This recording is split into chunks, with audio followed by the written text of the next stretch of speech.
Blog Talk Radio.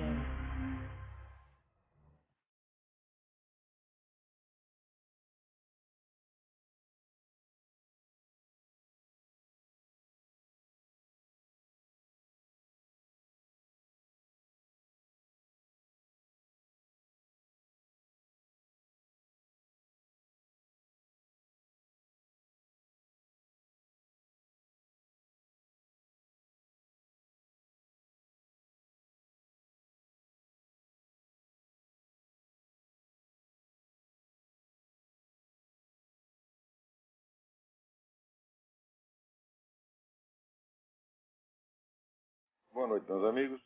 Estamos aqui de volta. Como sempre, começamos invocando a Santíssima Virgem Maria, o Santo Padre Pio de Pietrelcina, para que roguem a Deus que nenhuma injustiça se cometa neste programa. Eu queria lembrar aqui a vocês que ainda estão abertas as inscrições para o curso de Filosofia da Ciência, que será dado por mim aqui em Colonel Heights, Virgínia, na segunda metade de maio. Inscrições e informações com o senhor Eduí, telefone 041 99744443. Também queria lembrar que as inscrições para o seminário de filosofia estão abertas permanentemente, embora o curso, que é dado aos sábados, já venha sendo proferido há 1 ano e meio. Qualquer um pode acompanhar o curso através das gravações e, ademais, é possível ser membro do seminário sem fazer o curso aos sábados, neste caso tendo acesso ao material antigo de outros cursos que está sendo colocado online lá todo mês. Aqui me chegou a notícia de que a Justiça Federal suspendeu a pensão dada à família do Carlos Lamarca. Ora, Carlos Lamarca é o sujeito que desertou do Exército, saiu correndo, roubou um monte de arma do Exército. Ou seja, ele já não era mais membro do Exército, né? Então, como é que pode... Agora, os caras deram para ele, por iniciativa aí do tal do Conselho de Anistia, por influência do ministro Tarso Genro, né, deram lá uma promoção a coronel, jeito que era capitão, com vencimento de general de brigada e mais uma indenização de 900 mil reais, uma coisa assim. Indenização por quê? Por ele ter esmigalhado a cabeça de um prisioneiro amarrado, eles merecem indenização? Ora, o que é isso, porra? Agora, o problema no Brasil é o seguinte, as pessoas imaginam, assim, que existe uma ordem jurídica estabelecida e que existem alguns abusos, como por exemplo esse. Mas, de fato, não há isso. O que há são duas ordens jurídicas completamente antagônicas, que já estão em vigor as duas. Uma é aquela que foi votada na Constituição de 1978, e outra é, vamos dizer, a ordem jurídica comunista, que já está sendo implantada e que, para uma boa parte, inclusive para o nosso partido governante, é aquela que vale. Então as pessoas são muito iludidas quando elas acreditam que há uma ordem jurídica a qual elas podem recorrer, né? Como, por exemplo, agora a Cátia Abreu, ao lançar essa campanha do tirar o Brasil do vermelho, né, impedir, porque o MST avisou que vai fazer novas invasões, uma nova onda de invasões, então a Cátia Abreu lançou essa campanha, tirar o Brasil do vermelho, na base de que as invasões são crime. Eu digo, mas elas são crime do ponto de vista de uma das ordens jurídicas, do ponto de vista da outra não. E as pessoas não estão querendo reconhecer isso, elas estão muito na base do wishful thinking, de que existe uma ordem estabelecida, né, e de que sempre se pode recorrer à ordem contra alguns abusos. Quer dizer, as iniciativas como o MST e tal ficam sendo como se fossem exceções. Mas, na verdade, elas não são, elas são a nova ordem. É preciso entender que tudo está sendo feito para que a nova ordem se substitua à antiga gradativamente, de modo que as pessoas vão aceitando. E mesmo quem se opõe a uma ou outra, vamos dizer, violência, a uma ou outra arbitrariedade, não entende a noção de conjunto que está sendo passado. Por exemplo, o sujeito que diz, não, eu sou contra essas invasões e tal, mas depois ele vota, por exemplo, a favor de casamento gay. O cara não percebe a conexão entre uma coisa e outra. Não percebe que é um plano de conjunto, é uma nova ordem total, global, que já está sendo imposta. E que, do ponto de vista dos defensores dessa nova ordem, ela se compõe, evidentemente, de vários itens, todos conectados entre si, tanto faz que um ou outro item seja sacrificado hoje em favor de um outro item que está sendo avançado. Quer dizer, eles avançam uma nova proposta, avançam 25, 20, 25, 30, 40 propostas ao mesmo tempo. 12 delas são aceitas hoje, as outras são aceitas amanhã. A pessoa não entende que essa, vamos dizer, não é uma... O programa comunista não se constitui de itens separados, mas de um sistema. E nesse sistema, cada novo avanço puxa outros avanços. Então, de maneira que ou você se opõe ao conjunto, ou então é melhor não fazer nada. Né? Agora, você veja aí, por exemplo, esse pessoal do PSDB, né? E é odiado pela turma do PT. Mas é odiado, como sempre os social-democratas foram odiados pelos comunistas, que são parentes deles. Sempre foi assim. Né? Na própria Alemanha, né, da Segunda Guerra, né, qual era o confronto que havia? Havia, de um lado, os social-democratas e de outros comunistas. E daí os nazistas inventaram uma terceira alternativa, entraram no meio, começaram a falar mal dos dois e acabaram levando. Né? Mas com propostas que também eram parecidas com as de ambos. O controle estatal da economia. Ué, social-democrata era a favor disso, comunista é a favor disso, e nazista, fascista é tudo a favor disso. Então, o que eles fazem? Às vezes o pessoal cria novos movimentos, aproveitando a onda e entrando na mesma onda e trocando só o nome, trocando as pessoas dos candidatos. Né? Então, é exatamente o que estão fazendo agora entre Zé Serra e Dilma Rousseff. Você vê que essa turma do Zé Serra, né? Olha que coisa incrível. Eu estou lendo esse aqui, esse despacho, não sei onde saiu originalmente, mas eu li reproduzido no site da Verdade Sufocada. Tucanos reprovam ataque a Dilma pelo passado na luta armada. Quer dizer, os tucanos eles são contra falar do passado da Dilma como terrorista, assaltante, etc, etc. Por quê? Porque eles eram todos aliados na luta contra a tal ditadura. Não apenas eram todos aliados, mas eram todos servos da ditadura cubana. Né? Por exemplo, aqueles que dizem, nós éramos contra a luta armada, nós éramos contra violências. Aqui, Arthur Virgílio disse, eu respeito o passado, mas a opção da Dilma foi uma opção errada. A opção certa foi a minha. Sabe o que ele fez? Em vez dele entrar para a guerrilha, ele entrou para o PCB, Partido Comunista Brasileiro. Ora, meu saco! Quer dizer, o PCB, de fato, ele tinha toda aquela conversa da coexistência pacífica, que era uma ordem de Moscou, tá certo? Mas isso não quer dizer que o PCB fosse contra qualquer iniciativa armada. Ele era contra ele assumir aquela iniciativa armada oficialmente. Então, o que ele fazia? Deixava o serviço sujo por conta das dissidências e depois ele levava vantagem como levou. Quer dizer, quando caiu o governo militar, quem foi que saiu ganhando? O velho partidão. Então, na época, eles encenaram, em 64, 65, encenaram lá uma ruptura, que foi incentivada, sobretudo, onde foi liderada sobretudo pelo Carlos Marighella e o Caio Prado Júnior. Né? Alguns dos líderes armaram uma dissidência. A dissidência foi para a guerrilha serviu ali de boi de piranha, meu filho, porque enquanto esse pessoal estava na guerrilha, o partidão estava montando o esquema da Revolução Cultural gramsciana, ocupando espaços, né, ocupando todas as instituições culturais, etc, etc. E quando a guerrilha se ferrou, os guerrilheiros foram reaproveitados como símbolos do movimento comunista. Então, qual é a diferença? Veja, o pessoal vem me mostrar, toda hora fala Arthur Virgílio, um homem de grande valor, está combatendo o PT. Meu Deus, ele está defendendo a opção de entrar para o Partido Comunista. O que é isto, minha gente? Acho que o Partido Comunista é que estava certo, porque eles não queriam violência. Não, eles queriam a Revolução Gramsciana, eles queriam só dominar as consciências. E note bem, não é que algum dia a União Soviética, ou o Partido Comunista, fosse contra o uso da violência. Não, ele é contra assumir publicamente a violência. Ele a fomenta por baixo. Vai dizer que o pessoal do Partido Comunista não ajudou a turma da guerrilha? Eu sei que ajudava, eu estava lá, eu vi isso. Quer dizer, eles estavam usando apenas duas estratégias simultâneas.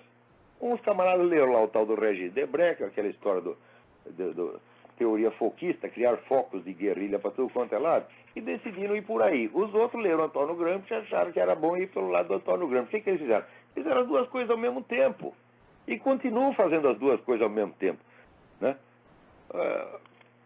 Olha aí, quem está lá junto com Zé Serra? A Luísa Nunes Ferreira.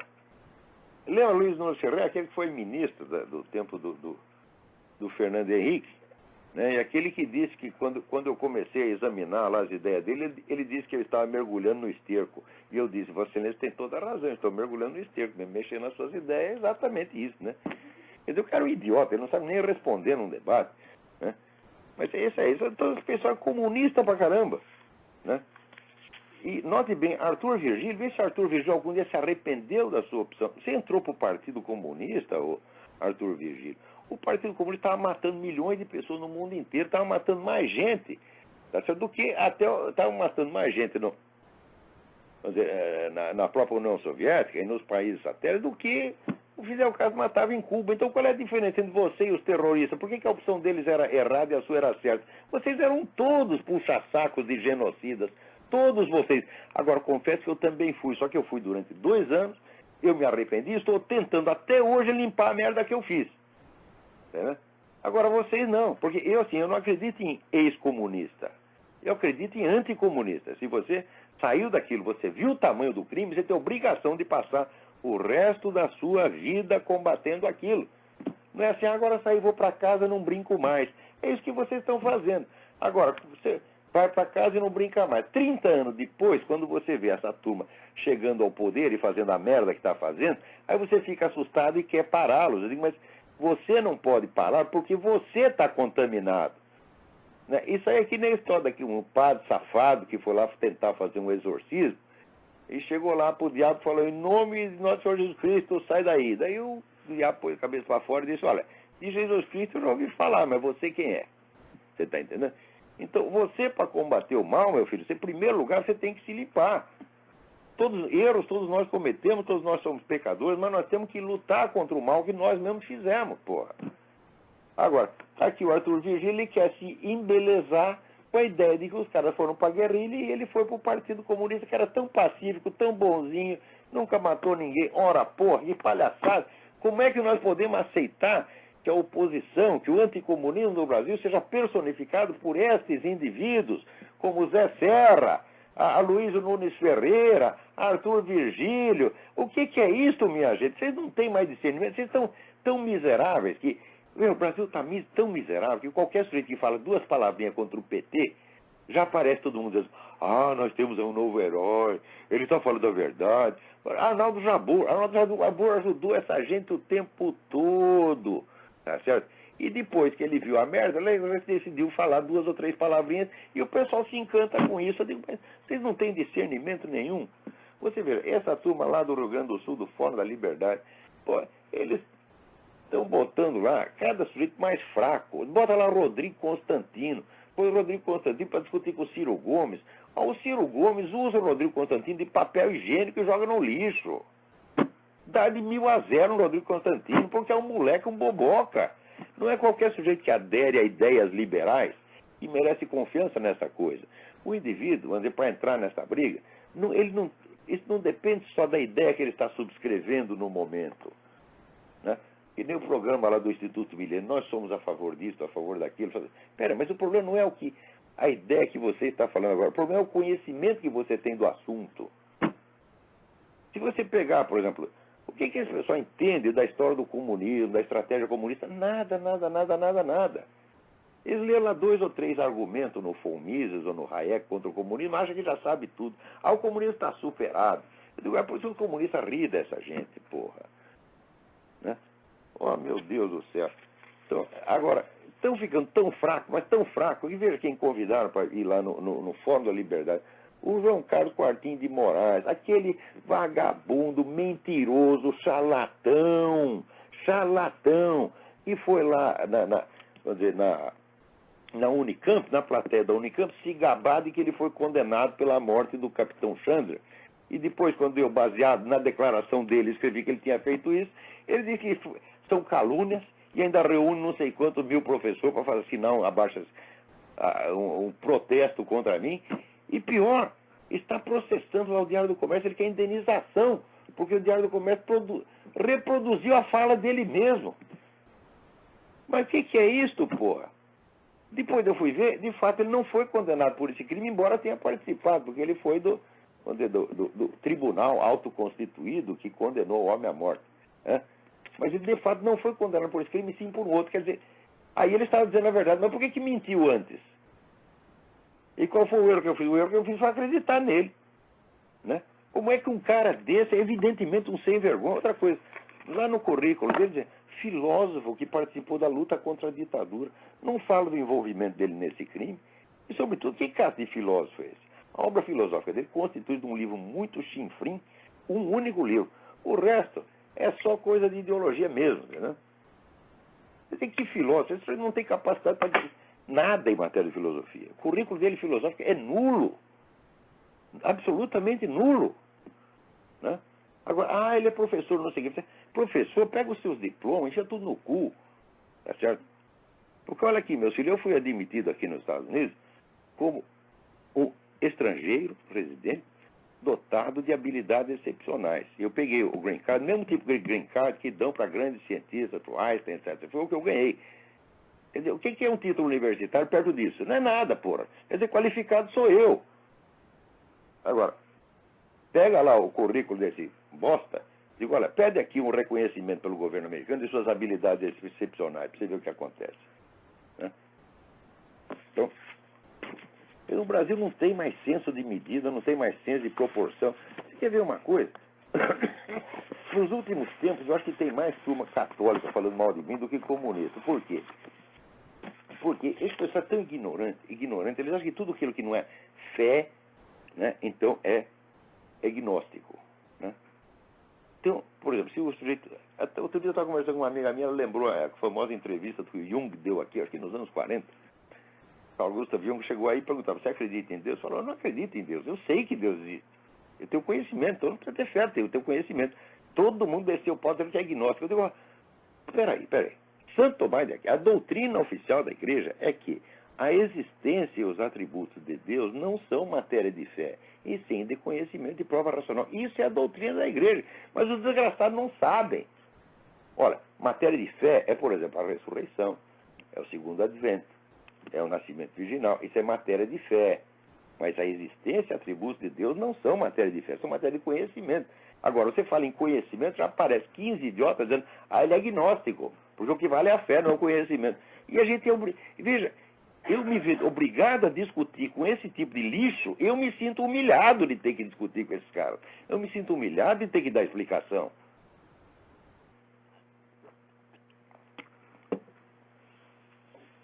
Agora, esse pessoal vive assim. Tem lá um monte de catoliquinho lá tentando procurar, vamos achar alguma coisa que a gente possa queimar a reputação do Olavo. Fico lá procurando picuinha, besteirinha, entendeu? E achando que vão conseguir fazer alguma coisa contra mim com isso aí. Mas, meu Deus, onde é que vai terminar a mesquinharia brasileira? Quer dizer, vocês estão tendo essa história que todo povo tem o governo que merece? Não é verdade. Eu acho que os americanos não merecem o Obama. De jeito nenhum, tá certo? Eles são realmente enganados. Mas o Brasil tem um governo que merece sim, porque já tem há bastante tempo. Né? Vocês não tinham o governo que merecia, o brasileiro não tinha o governo que merecia. No tempo do Médici, que botou a economia para funcionar, o Brasil crescia 15% ao ano, tá certo? Milhões e milhões de pessoas foram tiradas da miséria, integradas na economia. Aí você não tinha, aí você tinha um governo um pouco melhor que você merecia. Tá certo? O que você merece mesmo é toda essa putada aí que tem agora. Quando você quer ver quando tem um governo que não merecia? O Itamar Franco. O Itamar Franco nunca roubou um palito de fósforo. Tá certo? E é o cara que acabou com a inflação no Brasil. Não vai dizer que foi o Fernando Henrique, não. Foi o Itamar Franco. Tá entendendo? E depois o que fizeram com o homem? Jogaram no lixo. Tá certo? Porque Itamar é um homem honesto, é um bom administrador, só que é o seguinte, ele não entende nada de política, ele não sabe fazer política. Os outros fazem ele de trouxa, ele nem percebe. Tá certo? Então, nesse tempo, vocês tinham um presidente decente. A única coisa que era indecente nele era aquele topete. Né? Mas, no resto, era um homem decente. Agora, hoje, depois, vocês têm mesmo o governo que merece. Aí tem que ser Lula ou Zé Serra mesmo. Tá entendendo? Agora, eu não. Eu vou votar no Mário de Oliveira. Quer saber? Meu candidato é o Mário de Oliveira. Tá certo? Vocês não precisam me acompanhar, eu não estou fazendo propaganda, não estou fazendo nada, só estou declarando meu voto. Né? Então vamos aí. Agora, turma do Fórum da Liberdade, vê se vocês acordam, porra. Antigamente a gente ia lá, encontrava o Meira Pena, o Og Leme, né? Agora chega lá, tem Rodrigo Constantino. Gente, o que é isso, pô? Rodrigo Constantino e Quartinho de Moraes? Ora, vão a merda. Vocês são meus amigos, adoro vocês, mas quer saber? Vão a merda, porra. Tem alguém na linha aí? Alô? Alô, Olavo? Sim. É o Marcelo de São Paulo? Marcelo, tudo bem? Tudo bem. Eu tenho uma pergunta. Em uma aula sua da História Essencial da Filosofia, o senhor disse que uma vez teve uma conversa com Whittle Perry e ele disse que o Brasil não era um país de católicos, mas um país de macumbeiros. É verdade, Eu queria saber se o senhor concorda com essa afirmação e queria também que o senhor comentasse um pouco sobre a influência do catolicismo na formação do Brasil e comparasse com os Estados Unidos. Olha, aí eu tenho a influência do cristianismo lá. João Paulo II disse, ele esteve aí no Brasil, observou, conhece, tem muita informação. Ele disse uma coisa muito certa, ele disse, os brasileiros são católicos no sentimento, mas não são na fé. Quer dizer, é um catolicismo estético, catolicismo feito de sentimentos, de sentimento e imaginação. Mas é um pessoal que não conhece sequer a doutrina. Tá vendo o que eu estava contando agora mesmo? Se você fala para eles que a existência de Deus é matéria de conhecimento e não de fé, eles dizem que você é ignóstico. Como é que se pode discutir com um ignorante desse, porra? Que não lê nem São Tomás de Aquino, não sabe merda nenhuma, tá entendendo? Quer dizer, o pessoal não leva a sério a questão doutrinal. Eles simplesmente não estudam. Então ficam os caipiras que se escandalizam com qualquer coisinha que não parece com aquilo que eles imaginam que é o catolicismo. Você veja, o nosso Gilberto Freire também já observava que o catolicismo brasileiro é um catolicismo estético. E leia lá o livro famoso livro do Mário Vieira de Mello, O Problema do Estetismo no Brasil, que é um clássico esse livro, né? Você vê que a civilização brasileira é estética e lúdica. Os pessoal só ligam para o que é sentimento, impressão e divertimento. Todo mundo quer se sentir bem. Eles não levam as coisas a sério. Eles não acreditam em realidade. Para eles é tudo sonho, brincadeira, carnaval. Então como é que pode ser católico assim? Por exemplo, brasileiro, você não pode falar da morte. Eu digo, a primeira coisa que a igreja recomenda é que você se lembre que você vai morrer, né? Assim, os meus alunos lá do seminário de filosofia, o primeiro exercício que eu dou para eles é eles escreverem o seu próprio necrológio. Quer dizer, faz de conta que tu morreu e conta a tua vida. Tá certo? Então, eu faço exercício para as pessoas lembrarem de olhar a vida à luz da morte. Porque a morte, para o cristão, é o começo da verdadeira vida, que vai ser ou uma vida infernal ou uma vida muito melhor. Tá certo? Então, nós nunca sabemos. Nenhum de nós tem garantia. Né? Nenhum de nós tem carteirinha de sócio remido do céu, que já chega lá, né? Sai daí, São Pedro, deixa, vai entrando, né? Só o Lula tem isso. Né? Nós não, nós ficamos na dúvida até o último momento. Porque você pode achar que você é muito lindo e gostoso, mas a opinião de Deus é outra. Tem outro cara que acha que lá é o maior pecador, está o tempo todo fazendo penitência, batendo no peito, e Deus está achando ele lindo. Né? Então, né, Deus não pensa que nem nós, ele entende coisas da gente que a gente não sabe, ele sabe nossa verdadeira história íntima, que às vezes nem a gente sabe, entendeu? Então, às vezes você está pensando que você está no pecado, não está tanto, e você está achando que está santo, também não está. Deus tem a objetividade total, nós não temos. Né? Então, eu acho que, e sobretudo, se você vê a igreja no Brasil foi totalmente corrompida por esse negócio de teologia da libertação. Pensar que a teologia da libertação acabou, mentira, ela continua mandando aí. Os mesmos caras que não são porta-vozes oficiais do negócio estão contaminados pela coisa. E os que não estão, os conservadores, vão tudo para coisa que nem Legionário de Cristo, meu Deus do céu. Hã? Por que o sujeito vai no Legionário de Cristo? Você pergunta a pessoa, por que você gosta disso aí? Ele diz, não, a gente lá está tão bem, minha família está tão bem, minha mulher está tão bem, meus filhos estão tão bem. Eles querem se sentir bem, os desgraçados, porra. Então toma pico, dá o cu. Você está entendendo? Mas não vai num treco desse, porra. Você está entendendo? Quer se sentir bem, né? Vai fazer alguma putaria, se o programa quer se sentir bem, meu filho. Porra, quem disse que a igreja foi lá para você se sentir bem? Não é para você se sentir bem. Eu nunca me sinto bem. Eu vou lá confessar meus pecados pro padre, embora o padre não está me vendo, eu estou lá morrendo de vergonha. Como é que eu vou me sentir bem numa hora dessa? Hã? Você vai pensar, você assistiu A Paixão de Cristo? Vai lá, eu estava vendo outro dia um documentário, né, num sujeito, um cientista que está, a partir do lado do Santo Sudário, está tentando reconstruir, né, a aparência física de Cristo, né? Então, na hora que aparece que ele consegue filtrar as marcas de sangue, você vê, não tem 1 centímetro no corpo de Jesus que não esteja ferido, com aqueles chicotes que tem aquelas pontas. Um negócio absolutamente macabro. É isso que os caras querem se sentir bem. Você está vendo lá, vendo Jesus Cristo tomando porrada e está se sentindo muito bem. Quer dizer, vocês querem autoajuda. Vocês querem esse negócio adocicado, isso é uma vergonha. Agora, aqui, eu não vejo isso entre os cristãos americanos, embora tenha uma parte que é assim. Mas, em geral, não é o que eu vejo. Eu vejo que as pessoas aqui, elas têm consciência moral e se preocupam muito de se o que elas estão fazendo é certo ou errado. Todo americano discute isso. Faça a coisa certa. Qual é a coisa certa? Nós não sabemos. Em cada situação você tem 5, 6, 7, 8 alternativas, todas confusas, e você tem que usar a cabeça, tem que se preocupar. Não é sentir-se bem, é preocupar-se. Você está entendendo? Ter a consciência moral, ter consciência moral é ter consciência culpada. Se não culpado do que você fez, culpado do que você pode fazer nos próximos 10 minutos, 15 minutos. Agora, esse pessoal nunca quer ter problema de consciência, né? Eles nunca querem ter perplexidade. Eles nunca querem ter dúvida, né? Então, tu está entrando na igreja como que tá tomando um pico, né? É para se sentir bem. Então, olha, vocês vão logo para um clube de sadomasoquismo, leva lá umas porradas, que é o que vocês merecem, tá entendendo? Então, vamos lá. Só mais uma coisa. Diga. O senhor acha que o cristianismo teve alguma importância na formação das instituições no Brasil, como teve nos Estados Unidos? Não teve uma influência tão profunda. Por quê? Porque durante o Império, a igreja foi impedida de agir. Você não pode esquecer que tanto Dom Pedro I quanto Dom Pedro II eram inimigos da igreja. O Dom Pedro II foi um grande governante, não nego os méritos dele, mas eram ambos inimigos da igreja. Então eles proibiram a ação da igreja de todas as maneiras. Veja, quando começou o Império no Brasil, em 1822, havia 3.000 monges no Brasil. Quando terminou, quando veio a República, tinha 8. Por que a igreja apoiou o movimento republicano? Porque o Império estava sufocando a igreja. Então nós ficamos quase 100 anos, tá certo? Sem a atividade catequética normal. Não podia abrir novas escolas religiosas. Foi a mesma coisa.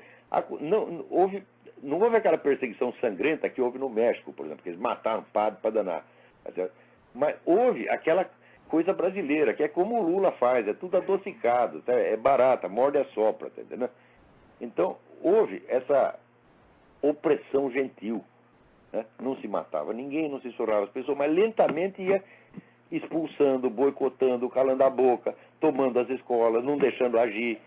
Então, mas a igreja no Brasil foi cortada durante quase 100 anos. Mas isso era uma coisa que já vinha desde o período colonial, né? Os bandeirantes perseguiam os jesuítas também. Os jesuítas sempre tiveram dificuldade aqui. Porque tinha já aquele negócio do Marquês de Pombal, tá certo? Que botou os jesuítas para fora, né? Olha, tem cada sujeito pensa cada idiotice.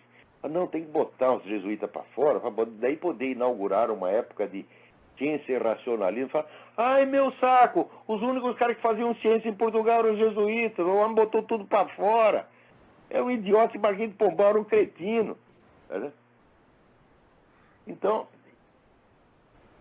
é claro que aqui eles tinham um pouquinho mais de liberdade do que tinham na metrópole, mas mesmo assim a coisa não foi brincadeira. E quando veio o Império, daí acabou mesmo. Tá certo? Depois, na República, eles tiveram um pouquinho, puderam respirar um pouquinho, mas também não foi grande coisa, não. Então, olha, a penetração do cristianismo no Brasil foi muito deficiente, muito superficial e periférica. Por isso que ainda tem essa mania da religião afro, tá certo? Que aqui não tem. Aqui você vê, tudo quanto é preto aqui é protestante ou é católico, porra. Né? Os pastores protestantes aqui, quase todos eles são pretos. O padre da minha igreja é preto. Tá, né? Vou lá na igreja São José, está lá, o padre é preto. Então, agora, no Brasil, os caras botaram essa ideia. Ah, você é preto, então você tem que seguir a religião afro. Eu digo, por quê? Quer dizer, a religião vem no código genético, você é escolhida pela sua raça. Que ideia mais imbecil? Aliás, racista. Tá certo? Então, eu acho que esse negócio de religião afro é atraso de vida. Acho mesmo. Porque essas religiões, vamos dizer, elas foram todas picotadas, elas se fragmentaram, daí chega um cara lá, um idiota qualquer, recompõe com um pedaço, uma pseudo-tradição que está na cabeça dele, e inventa lá um negócio e ele diz que aquilo é religião afro. Nós nem sabemos direito como foi a religião afro, pô. Então, aí tinha que cristianizar mesmo, mas o fato é que não cristianizou. Então você vê, quem foi aqui o grande líder do movimento de direitos civis? Foi um pai de santo? Não, foi um pastor protestante, meu Deus do céu. Martin Luther King, é? Até no nome, Martin Luther, quer dizer, já pastor protestante. Então, o que faltou aí foi realmente o cristianismo. Agora, o pessoal, quando entra para a igreja, eles não têm mesmo o senso da espiritualidade das coisas. Então, eles começam a fazer um cristianismo puramente material, que consiste em duas coisas. Primeiro, consiste em ficar procurando pecado em tudo quanto é lugar, e consiste em falar mal dos outros. Né? Porque o brasileiro, assim, ele se arrepende muito dos pecados dos outros. Não é isso? Então, quando fala seus pecados, aí o cara, não sei. Né? E os do vizinho? Ele fez isso, ele comeu a empregada, ele fez isso, ele joga, ele bebe, ele toma pico, ele dá o cu, ele faz isso, mas... Pô, impressionante! Olha, eu estou dando aula aqui há mais de 30 anos. Toda vez que vem aqui um aluno meu fala mal do outro, eu já mando tomar no cu. Eu digo, eu não quero saber o que o cara fez de errado. Não vem contar pra mim. Você está entendendo? Agora, no Brasil o pessoal adora essas coisas. Eu estou fazendo esse programa aqui há um tempão. Estou escrevendo. Vê se algum dia eu abrir a minha boca para falar da conduta privada de qualquer pessoa. Da conduta privada, meu filho, a gente fala em privado. Se o cara já me perguntar, digo, olha aqui, eu comi a mulher do fulaninho, o que você acha? Eu digo, eu acho que tu é um filho da puta.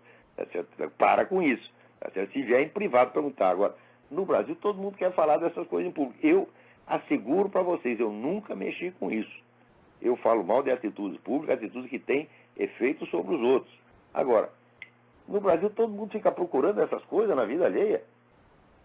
Tanto que, quando acontece um grande crime, como esse dos Legionários de Cristo, os caras só veem o lado privado da coisa. Eles acham que assim, foi o padre Maciel que fez isso e aquilo. Eles não veem o crime organizacional, a máquina de corrupção que os caras criaram, inclusive para soltar propina, né, lá no Vaticano, para impedir investigação, que eles fizeram isso durante décadas. Né? Se for só o padre Maciel que fez isso, aquilo com os meninos, e bom, então é o caso de chamar o padre Maciel em privado, passar no sabão, mandar ele parar de fazer isso e mandar ele tentar reparar o mal que fez, tá certo? Então, agora, ali não se trata de um crime de pedofilia, se trata de um sistema de crimes, uma máquina de crimes, é uma coisa completamente diferente. E todo dia eu leio esse noticiário que chega no Brasil e ninguém percebe isso. Não. Agora, aqui alguém me pergunta, você vê? Olha aqui, o Gustavo Silva pergunta esse negócio da Polônia. Foi mesmo acidente de aviação? O presidente da Polônia vai à Rússia para recordar um massacre de oficiais do exército polonês perpetrado pela KGB, né? E o manda-chuva atual da Rússia é um oficial da KGB, né? Responsável pelo envenenamento do primeiro-ministro da Ucrânia e daquele dissidente morto em Londres. Olha, você quer saber, Gustavo, da parte do Putin eu acredito em qualquer coisa. Qualquer coisa de que acusem o Putin, eu acho que tem alta possibilidade de ser verdade. Porque um cara que foi chefão da KGB, né? A KGB é uma máquina de malefícios tão perfeita que o Satanás mandou pedir a cópia, o projeto, para ele fazer igual lá no inferno, tá entendendo? Então, esse negócio de matar pessoas, pois eles não simularam aquele ataque de terroristas chechenos, a gente, todo mundo horrorizado com os chechenos que estavam matando crianças, quando se foi ver, foi o Putin que armou aquilo. Que eu sou capaz de armar uma emboscada para matar criança, porque derrubar um avião para ele é mais tão fácil quanto dar um peido, pô, né? Ele não tem satisfação a dar a ninguém. Então, eu não tenho prova disso, não sei se foi isso, mas olha, se você desconfia, quer saber, eu também.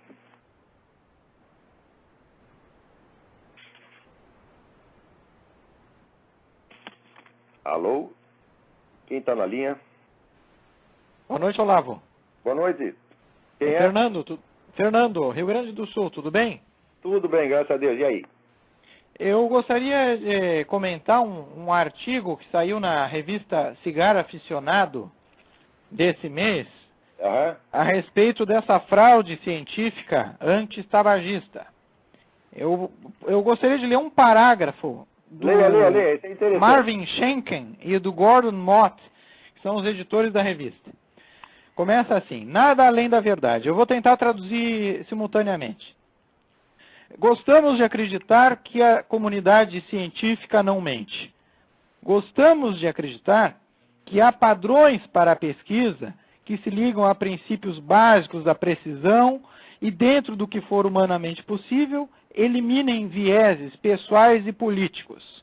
Em outubro, o Institute of Medicine publicou um estudo em que a taxa de ataques cardíacos nas cidades que haviam imposto restrições ao fumo havia caído mais de 17% no ano seguinte à sua aprovação. Imagine o quê? O estudo estava errado. A análise original do Institute of Medicine examinou 11 estudos com relação à saúde e leis anti-tabaco. Mas um set de estudos foi calculado errado. E quando se descobriu o erro após a publicação, os resultados foram recalculados e mostravam não haver diferença significativa do ponto de vista estatístico. Bom, ao longo dos Estados Unidos, mesmo em cidades sem restrições de tabaco, os ataques cardíacos vêm caindo anualmente em 10% ao ano.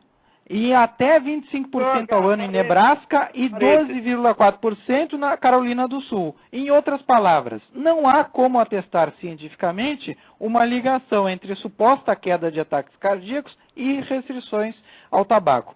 Ninguém nos ouvirá. Somos uma revista sobre charutos. Mas temos que publicar esse absurdo. Talvez alguém nos ouça.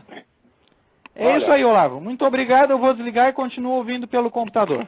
Cara, os camaradas descobriram que o número de ataque cardíaco caiu também entre os fumantes. Então quer dizer o seguinte: o meu vizinho para de fumar e eu tenho menos possibilidade de ataque cardíaco. É isso.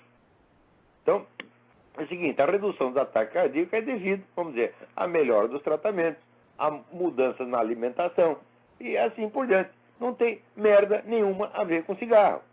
Olha, eu vou contar um negócio pra vocês. Eu nasci com um tumor na traqueia do tamanho de uma laranja.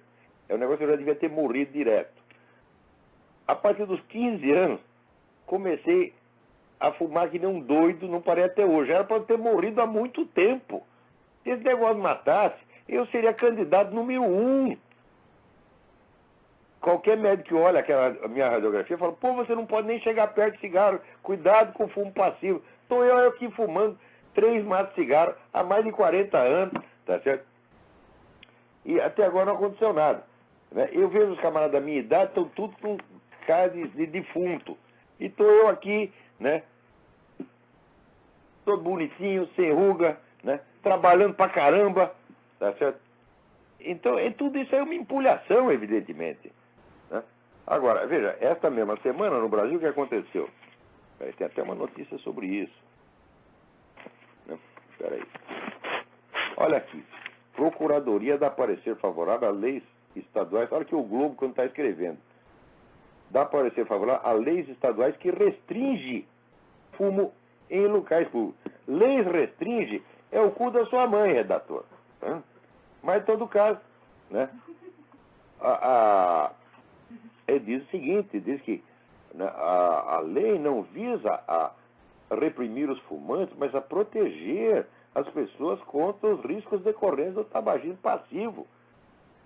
Olha, anos atrás, o pessoal de uma fábrica de cigarro, não vou nem dizer qual foi, chegou para mim e disse: olha, você não quer escrever uma coisa a respeito dos direitos dos fumantes? Eu falei: não. Porque você está acreditando que existe uma ordem jurídica e você pode confiar nela. Eu não parto dessa premissa. Por quê? A ordem jurídica é constituída de pessoas. Essas pessoas estão dentro da mesma atmosfera cultural que estão as outras, e elas recebem a mesma influência. E elas acreditam na mesma mídia que todo mundo acredita. Então o que você tem que atacar é a fonte das crenças vigentes e não o efeito final, que é uma sentença judicial. Tá certo? O que você tem que mostrar é que você tem que destruir a credibilidade científica desses falsos estudos. Mostrar que são todos uns charlatães, interesseiros, estão levando dinheiro de empresa farmacêutica para dizer isso. É isso que você tem que fazer. Eles falam, não, isso aí nós vamos comprar briga. Eu falo, meu filho, se você não quer... O cara está batendo em você, você não quer comprar briga com ele, então é o seguinte, não é que você não quer brigar, você quer fazer metade da briga. Porque metade da briga consiste em bater, a outra metade consiste em apanhar. Você quer participar só dessa segunda parte. Tá certo? Porque apanhar também é briga, meu filho. Tá vendo? Eu acho que parar a briga é o seguinte, você pega o seu agressor, né, segura ele, amarra o desgraçado, não deixa ele bater em você mais. Daí sim, daí acabou a briga. Né? Agora, se você não tiver coragem para isso, pelo menos corra, fuja, mas você não tem nem coragem de fugir. Fica lá apanhando e dizendo eu sou da paz, fazendo aquele negócio, aquele gesto de passarinho assim na frente do pescoço. Né? Agora, você quer ver como a mídia brasileira é filha da puta? Aqui tinha uma notícia aqui. Militares pedem que STF altere entendimento da lei para punir torturadores. Quer dizer, os militares estão pedindo que os militares sejam punidos. Que militares são esses? Quando você vai ver, é tudo militar comunista, porra! Agora, no Brasil é o seguinte, quando alguém fala alguma coisa contra o comunismo, a mídia põe assim, fulano de tal, militar de extrema direita, ou ultraconservador, etc. Quando é um comunista, não tem rótulo ideológico. O sujeito aparece só pelo nome da profissão. Agora, você vê, até o Fórum da Liberdade, que gente Fórum da Liberdade, vocês estão muito puxa-saco de comunista. Porque você, para escrever o currículo do Quartinho de Moraes, você nem diz que ele é comunista. O cara é dirigente do PCdoB, partido maoísta, partido que sustentou e aprovou o governo mais genocida que existe na história humana, que matou 70 milhões de pessoas. E vocês, não, Quartinho de Moraes é filósofo. Nem para dizer filósofo comunista, nem para isso vocês têm culhão. O que aconteceu com vocês, gente? No tempo que eu ia aí no Fórum da Liberdade, vocês não eram assim. No tempo do Sérgio Levin, vocês não eram assim. O Sérgio Levin tinha coragem, botava o pino na mesa e falava que tinha que falar. E agora o que está acontecendo aí, porra? Ficam dando ouvido a Rodrigues Constantinos e outros. É que nem quando entrou o tal do Alex Catarino lá, que foi pedir dinheiro pro governo. O governo disse, nós damos dinheiro, mas você tem que botar lá um filminho comunista para agradar a gente. E o desgraçado topou. Gente, não é assim que se faz política, não é assim que se luta. Vocês estão seguindo a forma do fracasso. Não param de apanhar e não aprendem. Você vê, eu estou nessa luta há tanto tempo. O que fizeram contra mim? Nada. Falaram, fizeram um boicotezinho. Nada que chegasse realmente a trazer, vou dizer, um dano. Porque eu, quando levo uma rasteira, eu me levanto e dou outra em quem deu, tá entendeu? Eu não levo desaforo para casa, tá certo? A não ser que foi... Não, às vezes uma pessoa, no nervosismo do momento, agride a gente vê que a pessoa está enganada de boa fé, não faz nada. Mas se está de sacanagem, a gente tem que reagir, porra. Né? Então, vocês têm medo do quê? Né? Olha o meu exemplo, eu estou nessa luta, cuspindo na cara de todo mundo, há 20 anos. Né? E eu estou levando vantagem na briga. Eu estou levando vantagem. Veja naquele caso do Quartinho de Moraes, 4 mil professores universitários. Será que eu vou ter medo de 4 mil professores universitários? Quem é essa gente, pô? Não são nada. Cuspo na cara deles. Tá certo? Merece um peido.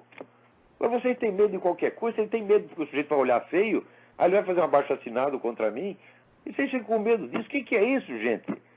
Né? Agora, o pessoal chega e fala, não, nós precisamos de um candidato, mas não pode dizer que ele é direita, porque direita não dá voto. Fala, quem falou? Quem disse? Quem foi o deputado mais votado no Brasil? Não foi o doutor Enéas?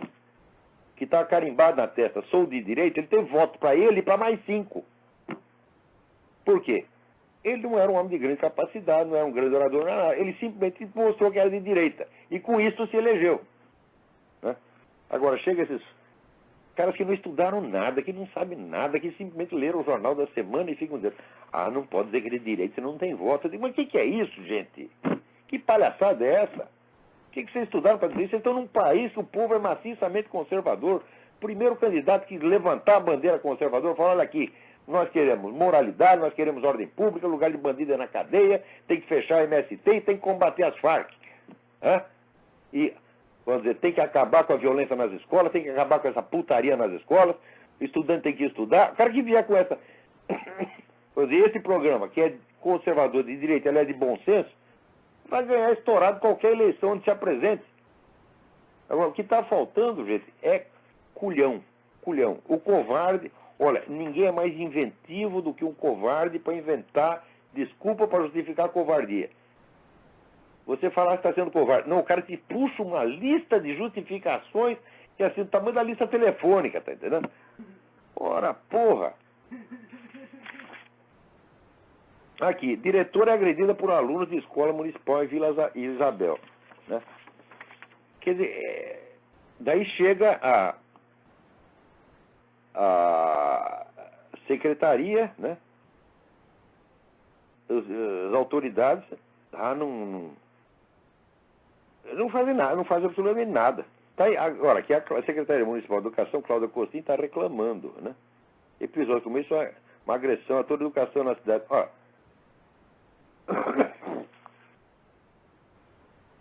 Mas o máximo que faz é uma reclamaçãozinha. A coisa que acontece numa escola, agora está acontecendo todo dia, em tudo quanto é escola. Por quê? Os educadores incentivaram isso. Olha, um país onde você pode fundar uma escola gay, quer dizer, a escola onde você vai lá para aprender a ser gay. Meu filho, no meu entendimento, né, ser gay significa dar o cu. Porque se o sujeito não fizer isso, ninguém pode dizer que ele é gay. Se ele nunca deu e nem comeu, ele pode ser, né, mó efeminado, chega aqui vestido de menininha, eu digo, você deu? Não. Comeu? Não. Então tu não é. Tá certo? Porque eu não confundo, né, efeminamento com homossexualidade. Né? Eu lembro de um colega na escola, no ginásio, chamado Valdir. Valdir parecia uma mocinha. Né? Falava com aquela voz fininha, aqueles gestinhos, etc. E comia todas as meninas. Todo mundo ficava querendo matar o Valdir, né? Ele parecia viado, mas não era. Né? Comparado com aquele viado, eram nós. Todos nós éramos viados. Ele era o único macho que tinha lá, tá? Porque era na opinião das meninas. Então, que eu saiba, então, a homossexualidade masculina consiste nisso, em dar o cu ou comer o cu do outro. Se não fez isso, esse era um conceito antigo. Você verá, até o ano de 1900, mais ou menos, considerava-se que a homossexualidade consistia de um ato, um determinado ato, que se chama sodomia. Depois não inventaram a história de que homossexual é um modo de personalidade. É a natureza da pessoa. Mesmo que ela não cometa o ato, eu digo, ai meu Deus do céu. Eu sabe, qualquer código moral só pode condenar determinados atos e não determinadas pessoas. Tá certo? Então entendia-se que a homossexualidade era um ato. E era esse ato que se condenava.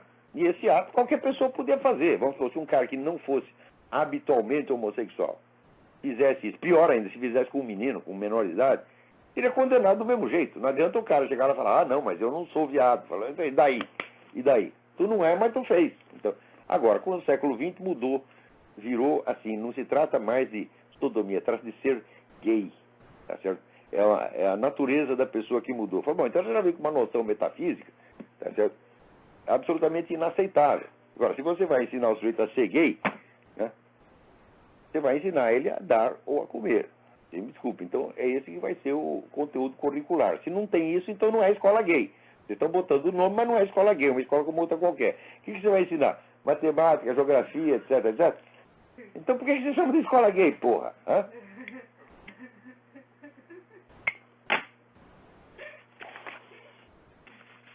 Agora, aqui tem história, falando nisso, tem um sujeito aqui, é um negócio maravilhoso. Maravilhoso, peraí. Onde é que está essa notícia? Ai. É um sujeito, um artista, que apresentou um show aí no qual ele extraía 1/3 do seu próprio orifício anal, onde, suponho eu, o havia introduzido antes do show. Né? E eu achava isso uma coisa maravilhosa, artística pra caramba. Né? E... Pô, não estou achando a notícia aqui, é tanto papel nesse negócio.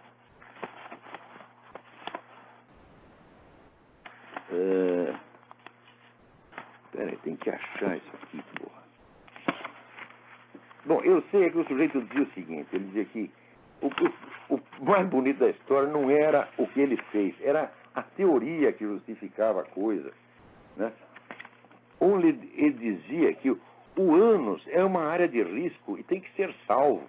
Então, ele achava que isso era um negócio religioso. Ora, nós estamos aqui, estamos tentando salvar a alma, ele está tentando salvar o cu, minha gente. Olha só, e dizia isso numa linguagem assim de alta teoria, né? Tem que salvar o cu, mas, meu filho, quem é que está enfiando coisa no seu cu? É você mesmo, como é que você quer que eu salve? Você enfia até crucifixo, porra. Vai saber o que mais tu enfiou lá, porra. Como é que nós podemos salvar você nessa situação? A sua alma pode ser salva, meu filho, mas o seu cu já está perdido. Já virou um problema proctológico insolúvel. Insolúvel. Né? Agora,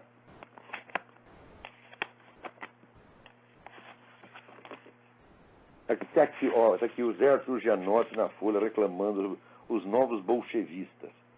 Né? Os bolchevistas são malvados, eles são opressivos, eles são ditatoriais. Escuta, mas não foi você não facilitou as coisas para essa gente a sua vida inteira. É que nem o Zé Celso, né? Zé Celso Martins Correia outro dia ganhou uma indenização por causa dos horrores que ele sofreu na ditadura, né? Os horrores eram assim, o governo dava pouco dinheiro para financiar as peças dele, daí deve ter sido esses os horrores. E daí, depois dele fazer toda aquela demagogia, ele decidiu também dizer 2 palavrinhas contra o governo de Fidel Castro. Ele disse, se eu fosse amigo do Fidel Castro, como o Lula, eu ia lá pedir para ele parar com aquela violência, aquela coisa toda. Eu digo, mas, meu Deus do céu, é uma vida inteira servindo aos regimes mais assassinos e sangrantes do planeta, e o cara espera se redimir com 2 palavrinhas que ele diz no fim da vida. Hã? Zé Celso, você pôde a sua vida inteira, você pôde fazer algo, tá certo? Para defender, proteger os presos políticos cubanos que estavam sendo assassinados um atrás do outro. A sua vida inteira você pode fazer isso e não fez. É? Por que você sofreu perseguição, entre aspas, da ditadura? Porque você estava ajudando os perseguidores desses caras, porra. E agora tu vem, depois, aos 143 anos de idade, ele chegou à conclusão de que, isso é meio feio, tem que parar com essa porra. E, ora, por que essa turma toda não pode falar mal do Fidel Castro? Por que eles não podem reconhecer os crimes do Fidel Castro? Porque se eles reconhecerem, eles terão que reconhecer também que o golpe de 1964 teve razão de ser. E eles vão ter que reconhecer que eles estiveram do lado do mal e da mentira durante todo o tempo, como eu também estive na ocasião.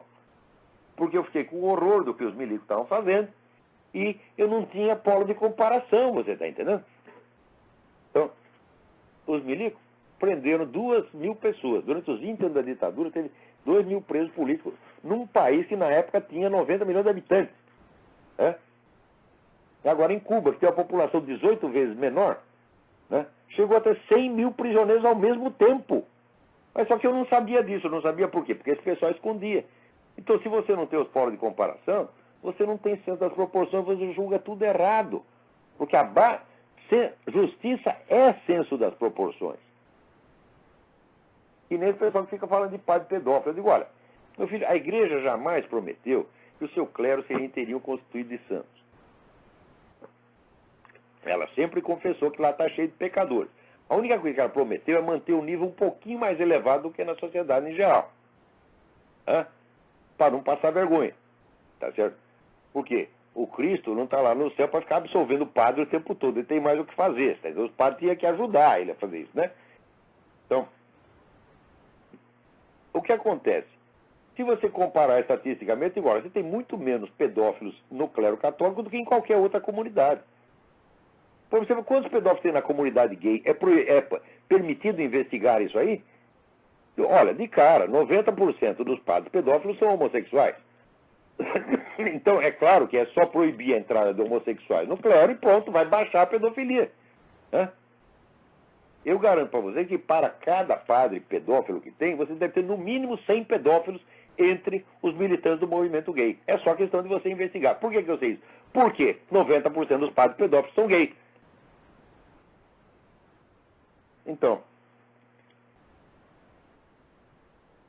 agora, eu acho que a gente colocar essas coisas nos seus devidos termos não tem nada a ver com você combater o homossexualismo. Então, eu não estou combatendo o homossexualismo. O homossexualismo pode não recomendar, ele pode aconselhar a pessoa, mas não se trata de combater. Agora, o crime e a mentira você tem que combater. A opressão você tem que combater. A perseguição entre religiosos você tem que combater. Agora, eu acho assim que, vamos dizer, vícios pessoais, pecados pessoais, não se combate, meu filho. Por quê? Daí fica inútil você dizer que é negócio, temos que odiar o pecado e amar o pecador. Eu digo, mas escuta, mas você não está batendo no pecado, está batendo no pecador. Então, eu acho que os pecados pessoais não é para ser combatidos, você tem que ajudar as pessoas. Tá certo? Quando elas se pedem, tá certo? Agora, os crimes, os delitos, a perseguição, não, isso tem que ser combatido mesmo, é guerra, meu filho. Tá certo? Então, eu acho que nosso tempo aqui está chegando no fim. Tem alguém aqui que reclama do que eu falei do Ridley Scott. Aqui, ó. Carlos Menke. Discordo do questionamento sobre o Ridley Scott. Ele é o único gênio do nosso tempo. Fez o Blade Runner. Mas quem disse que eu nego que ele é um gênio? É claro que o sujeito é um gênio. Agora, ser um gênio cinematográfico não significa que você é um gênio filosófico e que tem um discernimento ideológico fora do comum. Tá certo? Então, quem pode negar que Sergei Eisenstein foi um gênio cinematográfico? Tudo que ele fez foi puxação de saco de Stalin, porra. É uma coisa horrorosa. Agora, acontece que o artista, no nosso tempo, ele adquiriu um prestígio intelectual indevido. Um artista não é um intelectual, um artista não é um estudioso. Às vezes é, mas em geral não é. Esse pessoal de teatro e cinema é morbidamente ignorante e sem discernimento.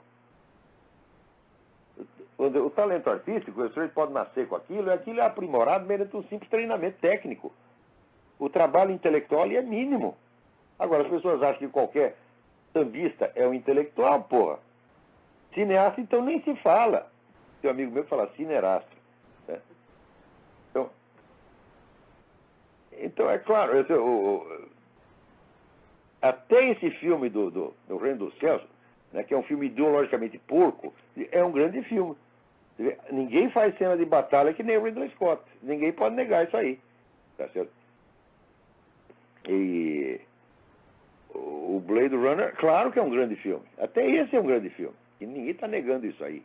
Mas, né, como diz os escolásticos, est modus in rebus. Há um modo de você tratar cada coisa, né? Então, é isso aí. Não vamos confundir planos de realidade.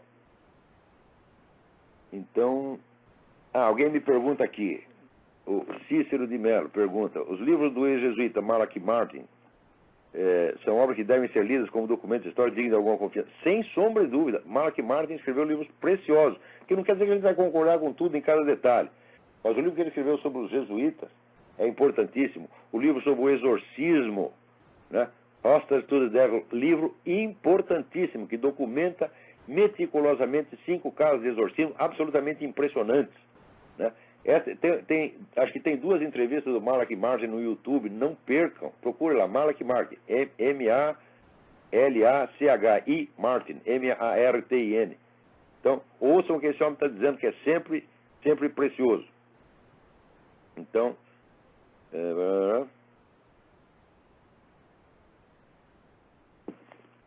acho que acabou o tempo mesmo. Então, é isso aí. Até a semana que vem. Muito obrigado.